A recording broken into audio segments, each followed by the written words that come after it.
solid amount of storms. Not anymore. Storms are gone. A good EMP, and with it, my body's going to take game 1 as Iron Lung's army is evaporated. He's eviscerated by the might of the Terran Dominion. Iron Lung running home, hoping to maybe get something up behind this, but his 4th base was too late. There's going to be a Zealot run by. Try to pull my body back, but the army is the scary part, and the army shall not be defeated. Colossi getting shot down in about 2 volleys, a little more now because there's a shield battery, but not enough as my body stims for the win. Sure, there's a run by across, and that's nice, that's interesting, but the more important thing in this game is my bodies of Marines. I don't know, I tried. Stemming into the map. Well, you know, that being said, this run by is getting good damage. It's getting a lot more than it has any right to be totally honest. And 40 SCVs are going down, but again, my body running in to the killing the 3rd, getting the Observer, and he's just going to stim into the natural. Colossus is going to pop up only to die to the Vikings.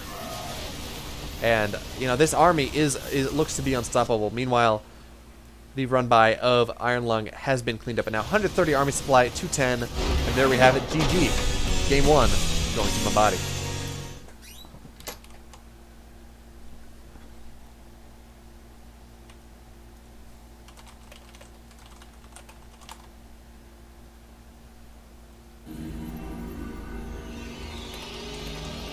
Alright, so I'll be right back. We're going to have game 2 in a second. And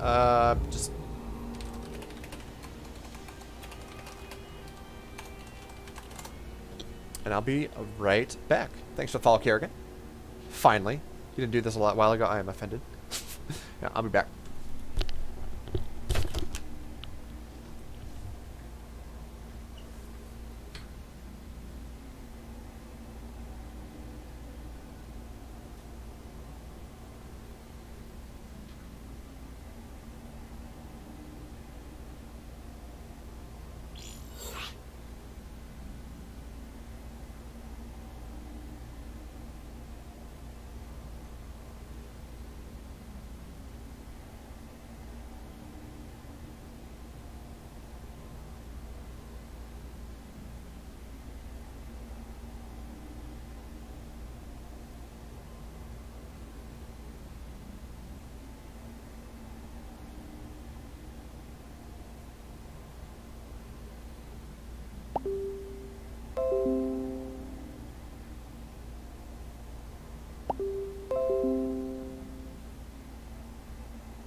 Alright.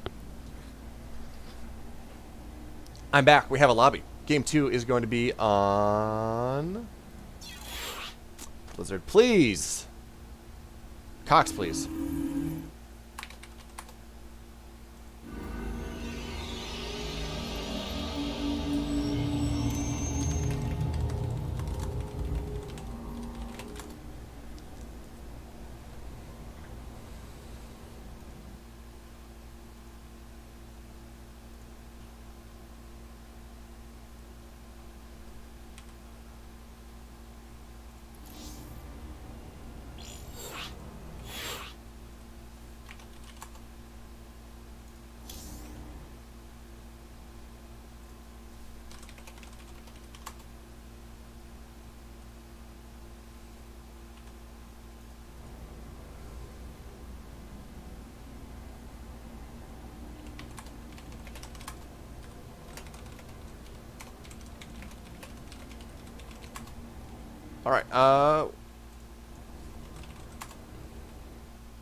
Alright, game 2 is going to be on Ice and Chrome.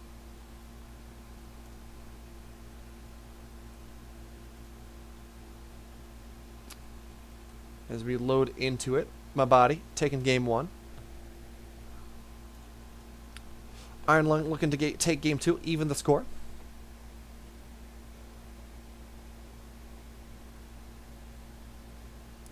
And we load in. So once again, thanks to everyone for showing up.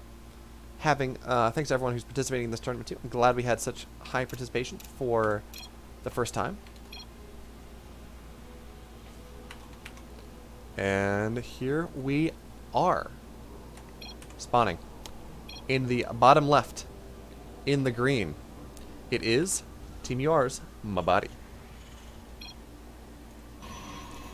And in the top right, in the pink, for SC2 Swarm, it is Iron Lung.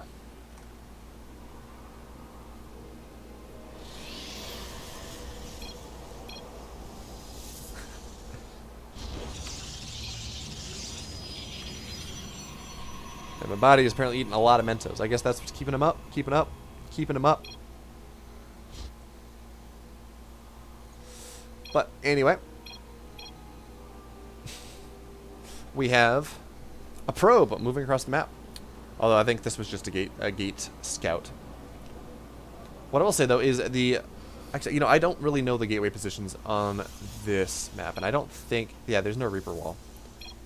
So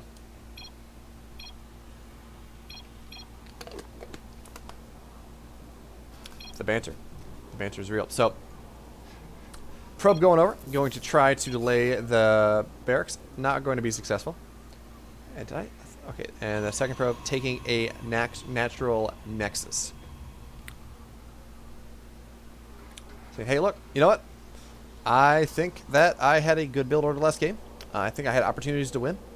I just I just lost all my High Templar to EMPs, and that swung the fight really hard. So we have the Probius McProberson attempting to delay the command center. This time, most likely, it will not happen.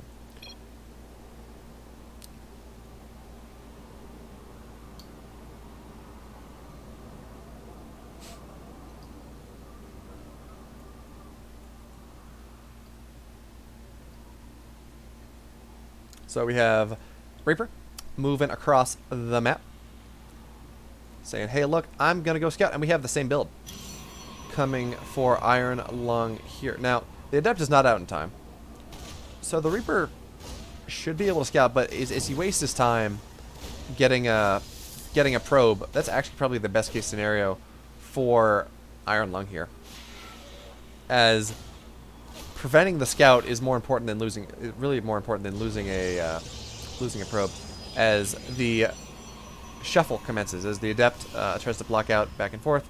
Reaper, however, can jump up here. Right now, Reaper's just going to sit outside as Mabadi preps his Widowmine drop once again. Adept up on the high ground is going to get around this Adept, and he's going to be able to see the Dark Shrine, and even more importantly, he's going to see how close it is to being done. And actually, he's going to get a probe as well. So Mabadi doing everything he has to do to make sure that A, he gets the scout, B, he gets a probe. Okay, that's really nice too. But the main thing is he knows that it's a Dark Shrine incoming. He knows the same build as last time, and he knows what he has to do to be prepared. letting Iron Lung know that he knows that there are DTs even now. Now the question is he going to adjust his build at all? Yes, he will. So he's getting a Tech Lab so we can get a Raven after this, being that he is in no danger whatsoever. Meanwhile, the Reaper doing what it can. Gonna get another probe. So Reaper, honestly, Hero Reaper, got the scout, got a probe, got 3 probes. And that is a good time. So we're gonna have a Widowmine drop. And out from behind it, we're going to have a Raven. And looks like he's going into wants to go into a Marine tank push behind this Tech Lab. Oh no, this Tech Lab might just be for Stim. Anyway, Widowmine drop is going to scout that there is where the Warp Prism is. It's going to allow for Mabadi to reposition. But we have a couple of DTs warping in. There should be a third on the way in a second. There we go. Third DT on the way. And, you know, Okay, there we go. Now the Marines are in position, and the Raven is on the way.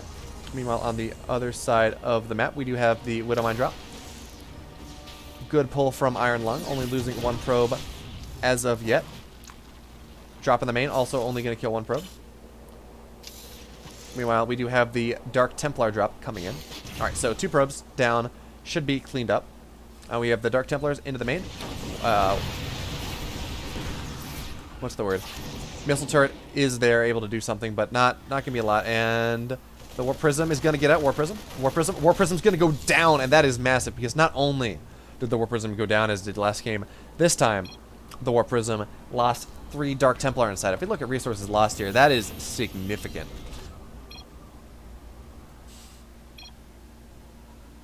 So the question is, what is Iron Lung going to be able to do after this? Sure, he's going to take his third, but he's not going to get 14 pro. He's not going to be able to get 14 SCVs this game.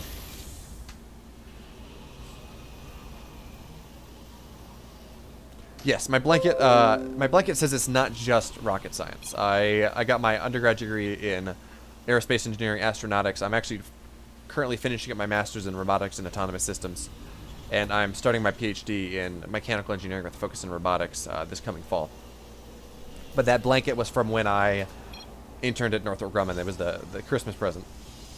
They gave me a blanket that said it's not just rocket science, and then they fired me. Well, they decided they wanted someone who they wanted someone full time. They didn't want someone who could only work like 14 hours a week. So it goes. Do we have a third? We do not have a third base on the way for Mabadi here, as I got distracted by talking about rocket science stuff. And we just have, this is going to be 3 reacts pressure coming in from the green Terran. Only +1 attack. So this is kind of that marine tank timing. I'm not going to call it an all-in because you can definitely macro out of it. As we see the third base on the way.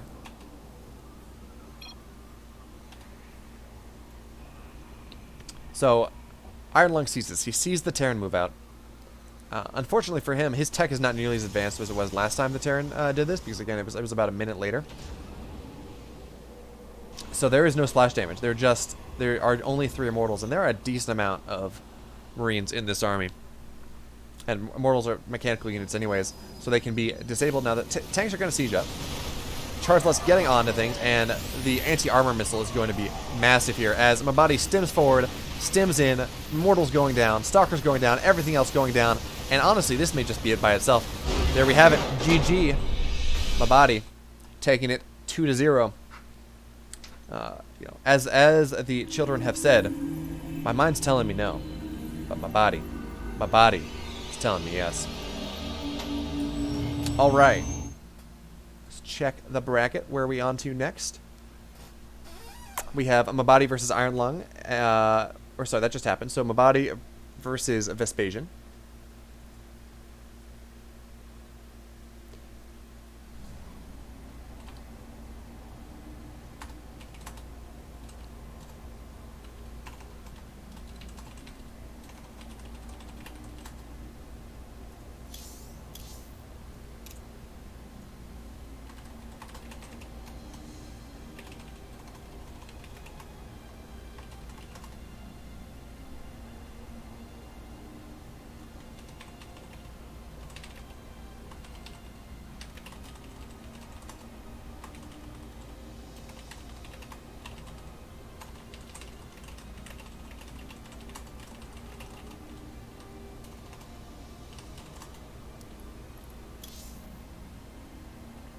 Where is the Kerrigan friend?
All right, so okay.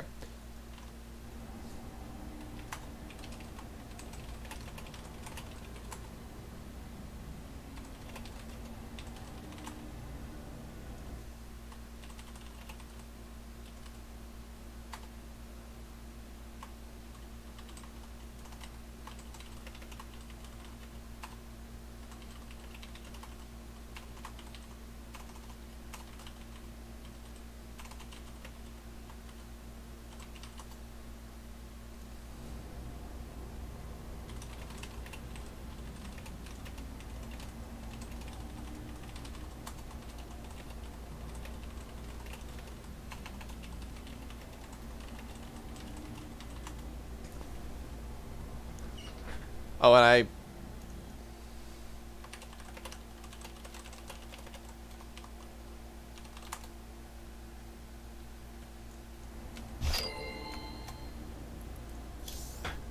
Okay.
All right, so Ice and Chrome is going to be map 1.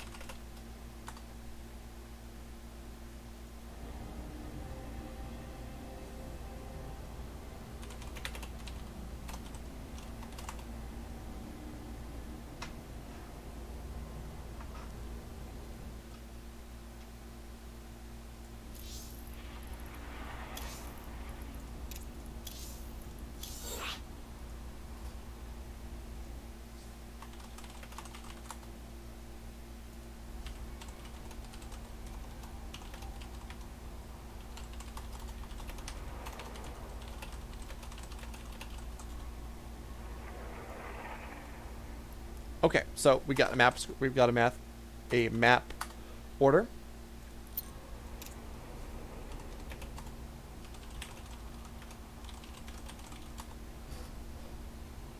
All right, so we got ourselves some semifinals. Here we go. It's exciting times. Mabadi versus Vespasian, Ice and Chrome, Everdream, Death Aura. Plenty of proxies, I assume, as Vespasian is the proxy Terran. Now, Mavadi has made it his stated goal to speedrun through this tournament. Whether he can steam run his way through Vespasian, well, Vespasian's gonna make it possible for him to do it anyways. And that's just what Vespasian does. But we have a game we should introduce our players, and spawning in the bottom left, in the orange, for Chobo Team 6, It is Vespasian. And in the upper right, in the green, representing Team Unrivaled, it is Mabadi. Mabadi's telling me no. So let's see, we have a 2-Rax or something come across the map, so no gas being taken here. Meanwhile, we have a gas into something for Vespasian. Vespasian not necessarily putting a SCV on the map as of yet. Now it is, but that is a scouting SCV because Vespasian building barracks into his main base. Now, Vespasian, that's not normal. It's not normal for everybody. Anyway, 2-Rax. I didn't think that was a... okay, there we go. There's the gas. So this is going to be 2-Rax Reaper that Vespasian, with his SCV, will be able to scout. And the timing does mean, of course, that generally the hold of this is you get your Hellions out and you're fine. So Vespasian, looking in, seeing the lack of anything in the wall. He's going to see the 1 gas. GLHF, the spray is there. Mabadi's so focused on making sure that he hits his 2-Rax right that he says GLHF. So there we have it, the factory on the way. That's also going to be a wall, which is going to make circulation of Reapers maybe a little bit harder, but there's a lot of Reaper space on this map, so walling it off is kind of a lost cause. Vespasian sending the SCV back home, and we have the 2 Reapers on the way. So there's 1 Marine out for Vespasian here, 2nd one on the way. Bunker, you know, I don't know if this is the bunker spot. I think, isn't it more like right there? But don't you, or I should say, don't you need 2 bunkers in this game? I don't know. Anyway, first Reaper coming out. I don't think I've seen this build on this map as of yet. So Marine's going to run over. This is going to be able to they're going to be able to take some pot shots as the Reapers as they arrive, which is always nice. Maybe he's going to be able to kill one. And we have a tank on the way. Don't you just get Hellions there? Okay, so Reaper 1 is going to go down, and that's already massive. Although, Marine, and okay, so the Reaper 2, barely going to survive, 7 HP. And, Vespasian missing the timing on it. So, Reaper 2 going to stay alive. And SCVs are going to start to fall. Meanwhile, we do have a tank on the way. And 2 Marines. So, Reaper's not being rallied in, actually. Reaper's being pooled. So now we're gonna see Mabadi in with 3 Reapers, and 3 Reapers are better than 2 Marines. So, especially with the Marines not exactly targeting 1 down, but there we go. 2 Reapers now into the main base, as SCVs are pulled, more Marines on the way, and we're going to have our first tank in a second. And that tank should set it down, especially with the, well, this Marine's not following. So, Vespasian, oh no, it rallied on the other side, so tank in now. But Vespasian just continues to lose SCVs, and is not really building behind it. So these 2 Reapers are just doing tremendous work. This tank was not the play. You want to go Hellions here, as these 2 Reapers are just going to continue to kill Marines, kill SCVs, and Vespasian even leaving some SCVs not mining as he rallies not to Mineral Patch. Vespasian, you got to set those mining. Now behind all this, we have tanks coming, and both barracks are on their way back. So, we have a bunch of Reapers going in, and this tank is not in the proper position to deal with this, so the starport is going to get delayed. A couple more Marines are going to run over to try to deal with this Reaper, but not a lot. And this bunker was canceled just to try to get more money. And the Reapers are going to jump in. They're going to find the Marines. The Marines are going to die, and the tank is going to try to run over and deal with things. But really, the tank works on, say, I don't know, a golden wall or something, where there's really only one way to get into the base.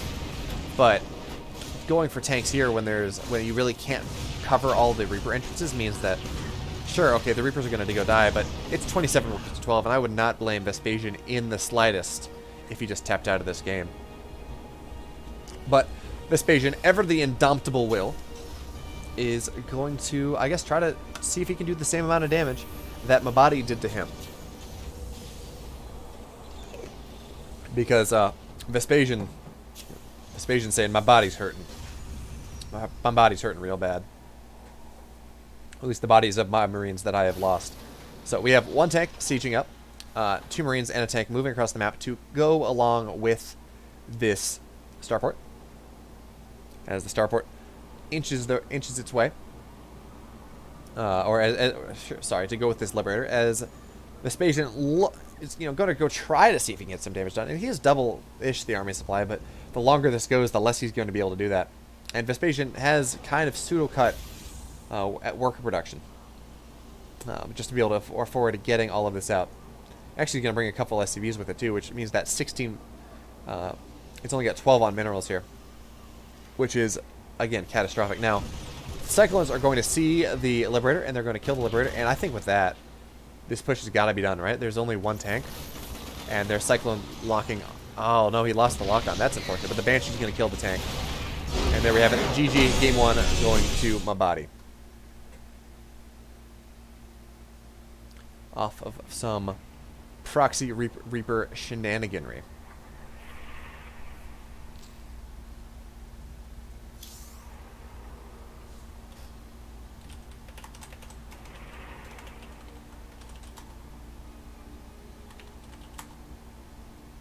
Okay, so Vespasian's going to restart his StarCraft account as we just wait for ping to happen. He's got some bad ping, apparently.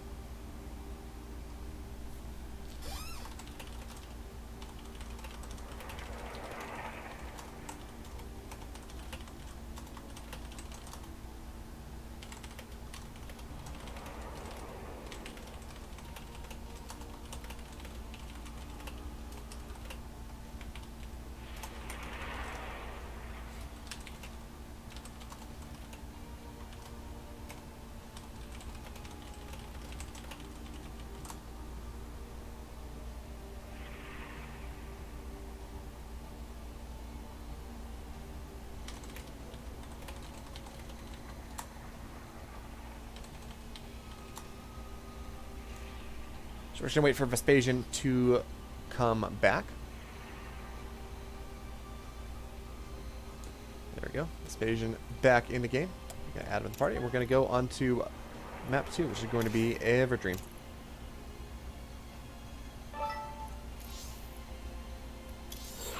Oh man, this has been a marathon of a day. I should not have agreed to cast Latin America, but hey, it got. I think I'm at the follower margin. Actually, I think I got up to 50.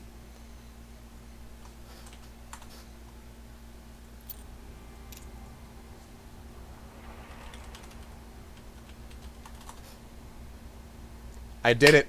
Hey, got up to 50 followers, so I can apply for. I can apply for that sweet sub tag, subscribe tag.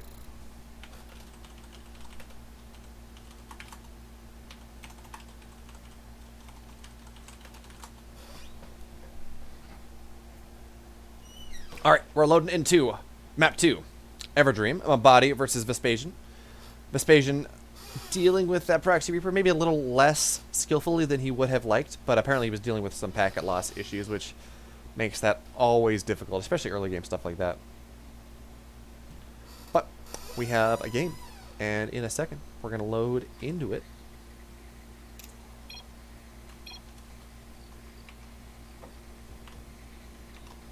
And here we are, spawning in the upper right, in the orange, for its Chobo Team 6.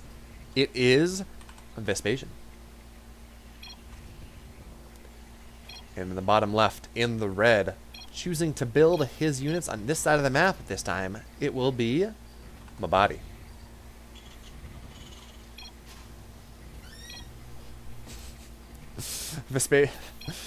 Mabadi going for the next level strats of distracting your opponent by talking so he makes a build order mistake. Is clearly the plan here.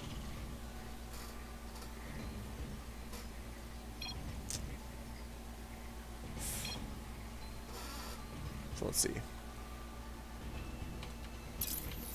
What is the... I always forget. Yeah. So look at the APM here. The free APM, I mean, they're all going slow. So, no big deal.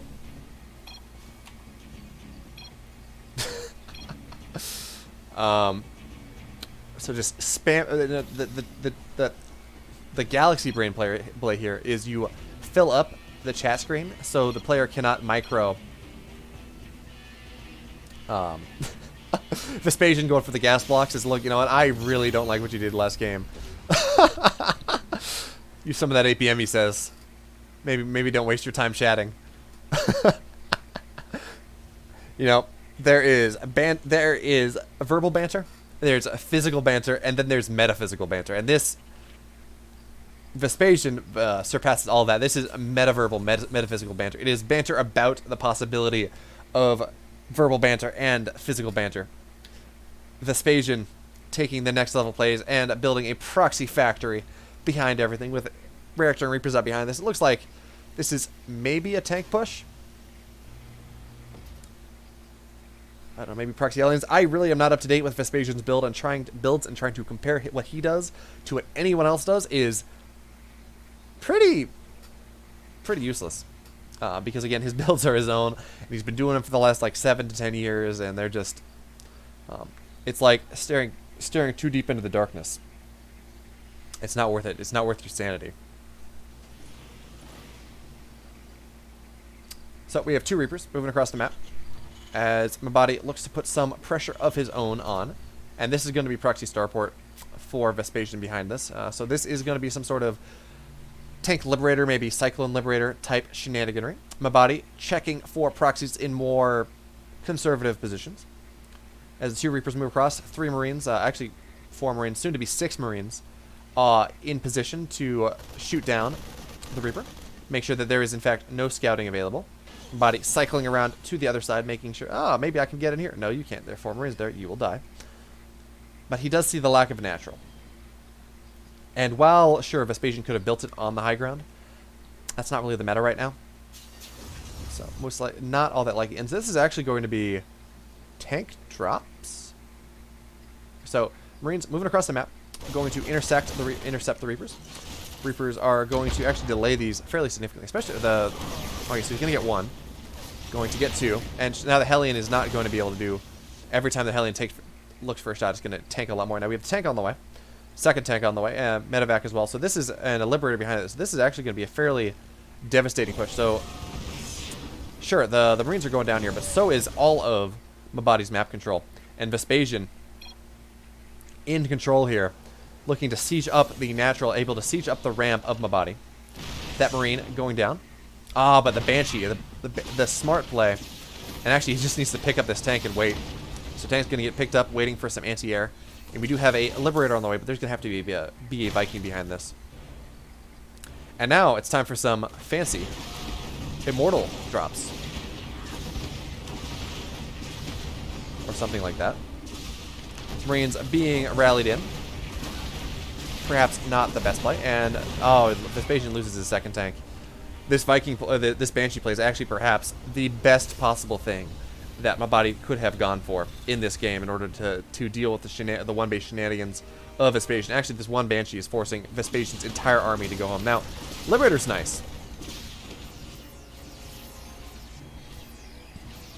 But Vespasian, out of scans, trying his hardest to maintain his economy behind this, is going to lose track of the Banshee. Second Banshee on the way as well. I wouldn't just be surprised to see Mabadi continuously build Banshees beyond this, but he doesn't have to. He's going to build a Viking. Prevent the Liberator siege up from really doing much. And Vespasian sieging up, getting a little bit of damage on the tank. And now this is the Liberator siege that Mabadi was scared of. So he's going to lose 2 tanks. No, he's going to lose 1 tank. But on the flip side, Vespasian cannot do anything to him. All right, Vespasian going for a Raven behind this, I guess, to make sure there's vision, but there's no Viking.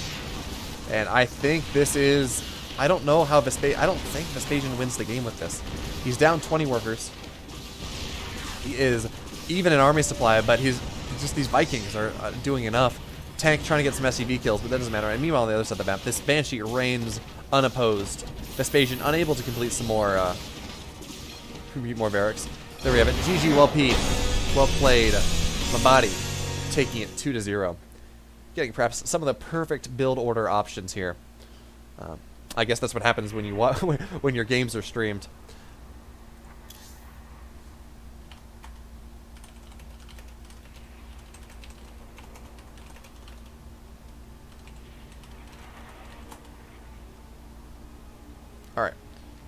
So, on the other side of the bracket, we have Vespasian playing, or Kerrigan playing Dronehard.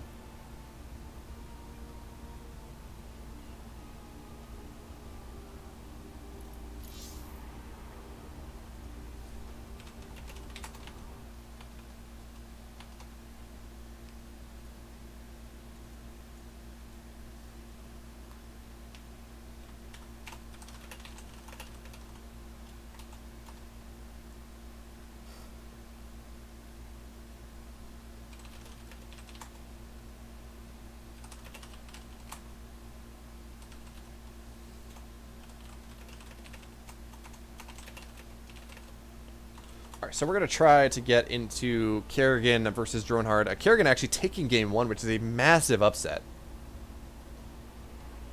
Really, it's a massive upset. Dronehard, it's like 5.3k. And he's a former... No, what is he?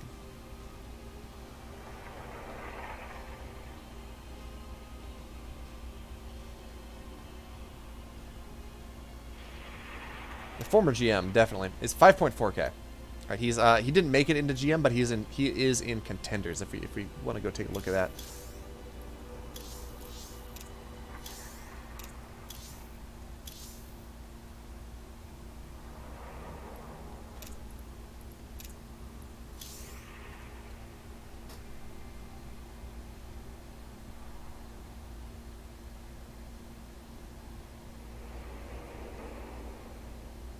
I guess he just doesn't have enough games.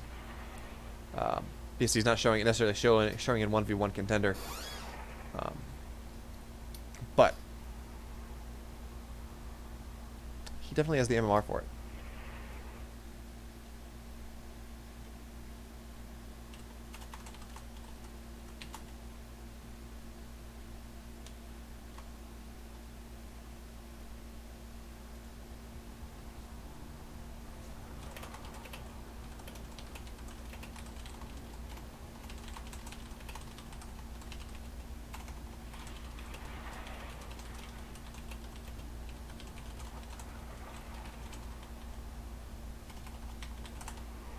Alright, so we're going to wait to see what we can get. I'm going to go for a quick break because I'm going to grab a small snack because I have not eaten. So, I will be back.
All right, so we have we're gonna have the third game. I don't know anything about the first two, but of Dronehard versus Kerrigan. Kerrigan taking game 1. Kerrigan taking game, or Dronehard taking game 2.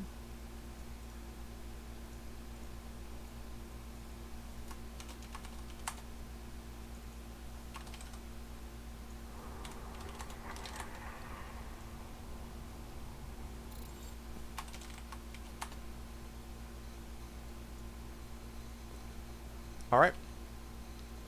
So, we got a lobby. We're loading into it. And it is the Ace map.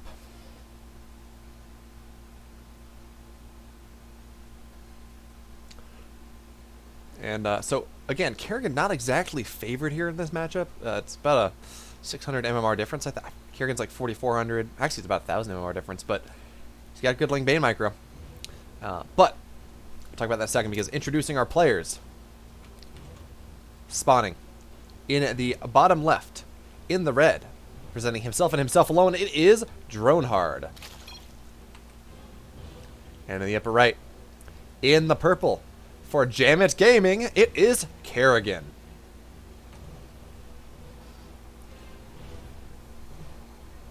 So I really don't know what happened in these first two games, and match history was hidden, so I can't go and check to see how the game went. I just know that Kerrigan took game 1. He was pretty excited about it. Game 2 went to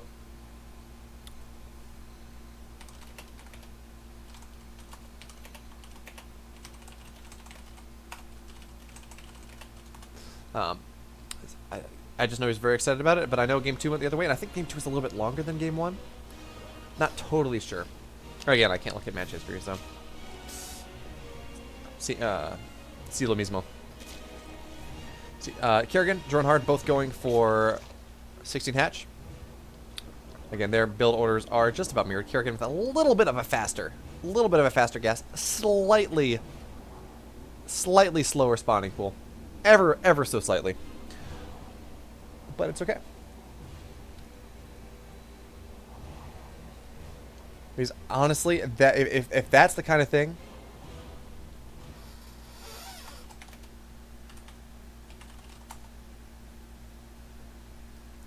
If that's the kind of thing that makes a difference in this game, then you played a damn good game. And, you know, that's just the way it breaks. But, nah, it shouldn't make a difference here. Not really. But, again, we have... I like to talk about in ZVZ that there's just kind of a series of gates. A series of checkpoints that you kind of look at to see where the ZVZ is going. And what's happening. So, the first one is, you know, does their pool go down before their hatch does? That signals some early aggression. It's a bit weird. It's not standard. But that gate has been passed. Second gate is, whether they take another hatch at about 30, it's 28 to 32 supply. If they do that, that's a thing. So Kerrigan actually moving out with 6-lings. Generally, you would kind of maybe 2 scouting and 4 to stay behind, but he wants to put some pressure on. Maybe defend his potential third, but he's actually going to get a Baneling Nest before his hatchery, which is the much more defensive play, a little less standard. So Kerrigan's going to continue across with 4 lings as he sends 2 back, just to be able to deal with the lings scouting going in. Queen not exactly in position, but anyway. So Baneling Nest, third base on the way. Third base not in fact on the way for Dronehard. Dronehard going for roaches off of 2 bases. So if anything, this is looking like potential. Where's the gas? 3 in gas. So this looks like a. Yeah. As I say, he gets to the lair. This is going to be a 2-base speed roach plus 1 timing, fairly standard. And on the other side of the map, Kerrigan does kind of see this. He sees that there's a Roach Warren. He sees there's the Evo. He sees the lack of a third, and that's really all you got to know. It could be Nidus, but I highly doubt it. If he takes Nidus is 4 gas. I'm not totally sure. I don't play Nidus enough, but Kerrigan just continuing to drone up. A little bit behind in slightly behind in workers, but that's because he made the 27 ling swell, and actually he's going to be able to poke at this front just a little. Probably not the best thing. This queen does have a transfuse, so He's not. These Lings really are not going to be able to get in, but he's droning behind it, so it's fine. And more importantly, he's just kind of letting his presence be known. What is that? 4 Queen. So 4 Queens. Roach speed not on the way yet. And their Baneling Nest plopped up, I guess, just defensively. And this is actually 2-base Spire. I should have known that. The 4 gas is telegraphed 2-base Spire. And Kerrigan, really, without a lair of his own, not going to be able to scout this. I'd like to see that Overlord almost just suicided in. I want to confirm what the tech choice is. Now, we do have the gates were opened briefly, and what is that? 6 Lings sent over to the 3rd, try to get something done. There is no defense here. So, these Lings have the potential to get a decent amount of drone kills. Drone's immediately going to get pulled back. Queen will be assassinated. That is unfortunate, but drones are going to survive. More Lings on the way for Kerrigan, as well as Lair. And the Roach Warren is there. So, Lings running into the natural. Running into the main, actually. They're going to see the Lair timing. And try to get some stuff done. Your forces are under Yeah, he attack. definitely sees a Lair. Wasn't sure he saw it first, but he got it now. And now we have Kerrigan going for a Ling Flood of his own. Now, he's not going to be able to get it. Is there a Baneling bust he wants to do? Because, I mean, he is not in a good position in this game. Just from a tech perspective. Muta's on the way. Droneheart is enough for 6 more Mutas. So the 3rd base is going to get killed, actually, and that's pretty big.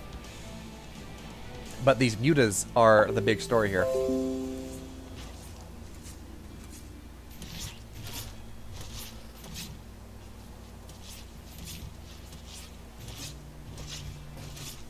Alright, so Lings are going to poke in. They're going to see not much. And so the Mutas are revealed now. Kerrigan getting Roach speed. Got to cancel these Banelings because there's not much point to them.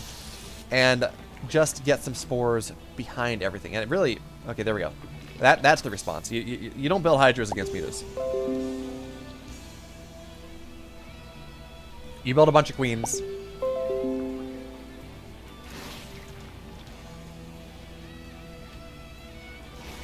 You build a bunch of Queens, you defend, you try to get, you push creep to get a 4th base, and you get the Hive, you get Vipers, you get Lurkers, things like that.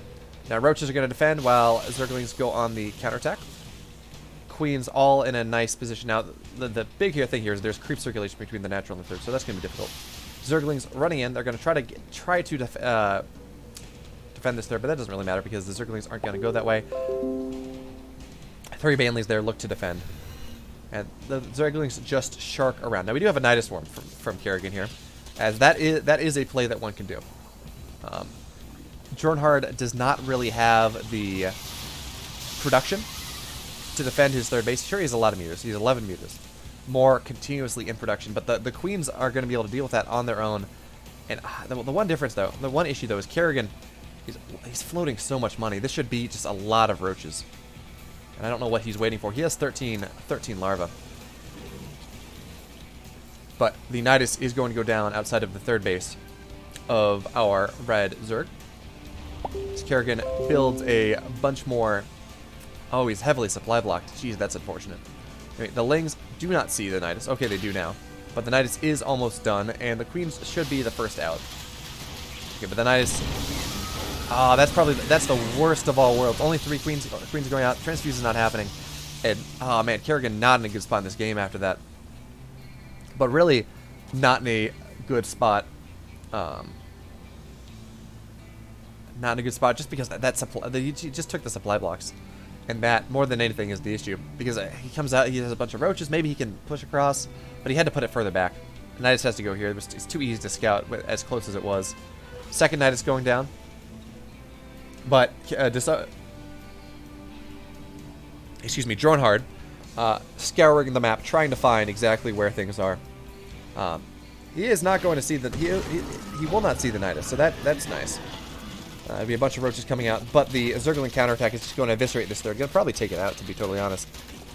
As Queens and Drones push forward, Drones making some spores to be able to make this unsustainable. Or undefendable, but the true story of this game is the Zerglings and the natural don't even bother to kill the 3rd. It's not even worth it. The issue, of course, is dealing with the actual dealing with the economy. And Kerrigan just unable to spend his bank with the lack of queens, and this should be it. Jornhard up 140 supply to 37. Kerrigan doing his best to make it worth it, but not quite. GG. Jornhard taking the series 2-1. So, grand finals time. So before we do that, we are going to raffle. We're going to make sure that the 2 replay reviews are going to get sent out while they run through picks and bans.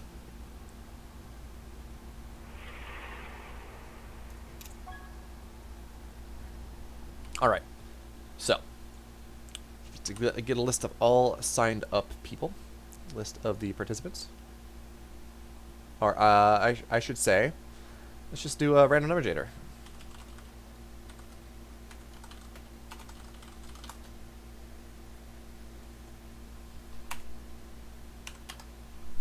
All right, so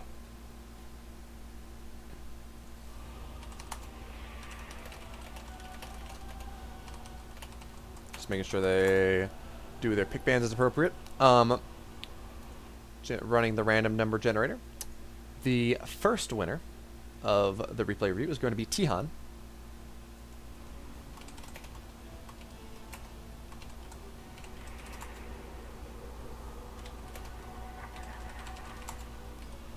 First winner is going to be Tihan.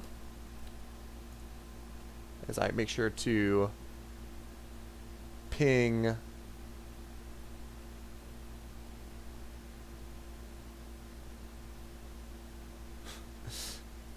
just going to ping people in Discord.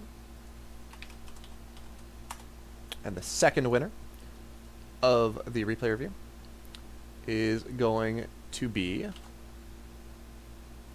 XYer. XYXer. Him.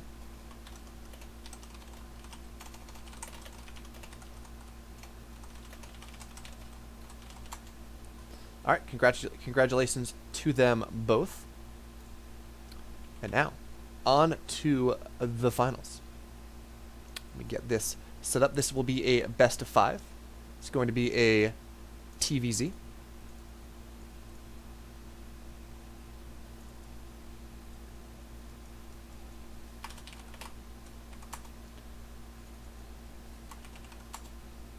All right.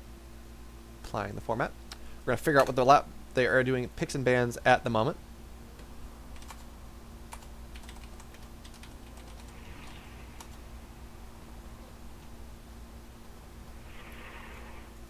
So, Death Aura will be the first map.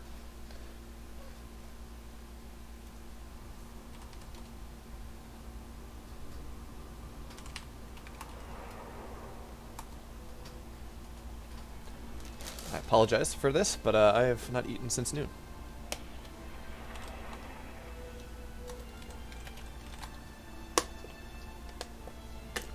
So we're just sitting here waiting for Jornhard, or for Mabadi to make his map pick, and we're going to keep going.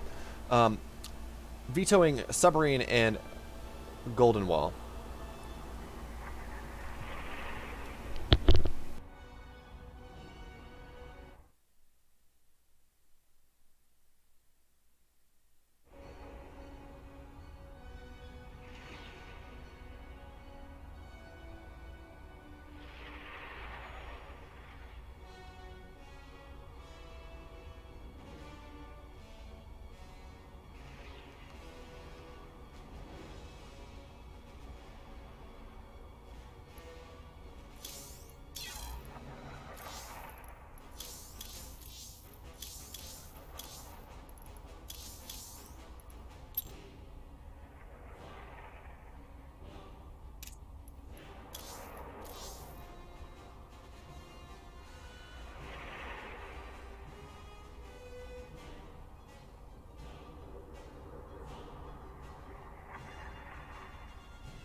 Okay, so Everdream is going to be map 3.